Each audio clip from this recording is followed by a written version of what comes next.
మీరు లూమో image engine దీని గురించి విన్నారా? దీనివల్ల ఫ్యూచర్లో రాబోయే మొబైల్ కెమెరా టెక్నాలజీ మొత్తం మారబోతుంది. ఇప్పటి వరకు మనం మొబైల్లో తీసిన ఫొటోస్లో ఎంతో కొంత ఎన్హాన్స్మెంట్ అయితే చూస్తున్నాం.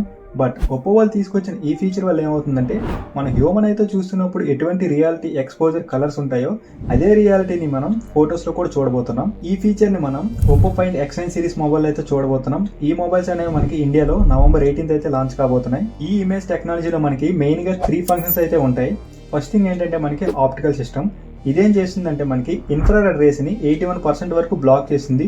సో దీనివల్ల మన ఇమేజెస్ అనేవి చాలా షార్ప్గా ఉంటాయి అండ్ అట్లనే రియల్గా కూడా ఉంటాయి. సెకండ్ థింగ్ వచ్చేసి మనకి ఫోకసింగ్ సిస్టమ్. ఇదేం చేస్తుందంటే మనకి 10 సెంటీమీటర్ డిస్టెన్స్లో ఉన్న ఎవ్రీ ఆబ్జెక్ట్స్ని 30% కంటే ఫాస్ట్గా ఫోకస్ చేస్తుంది. అండ్ ద థర్డ్ థింగ్ ఏంటంటే మనకి సెన్సింగ్ సిస్టమ్. ఇదేం చేస్తుందంటే మనం ఉన్న లైట్ జోన్ని ఇది ఆటోమేటిక్గా సెన్స్ చేసుకొని అడ్జస్ట్ చేసుకొని మనకి ట్రూ కలర్స్ని అయితే ప్రొవైడ్ చేస్తుంది. క్రేజీ కదా? ఈ టెక్నాలజీ పైన మీ ఒపీనియన్ ఏంటో కమెంట్ సెక్షన్లో కమెంట్ చేయండి అండ్ వీడియోని లైక్ చేయడం మాత్రం మర్చిపోకండి.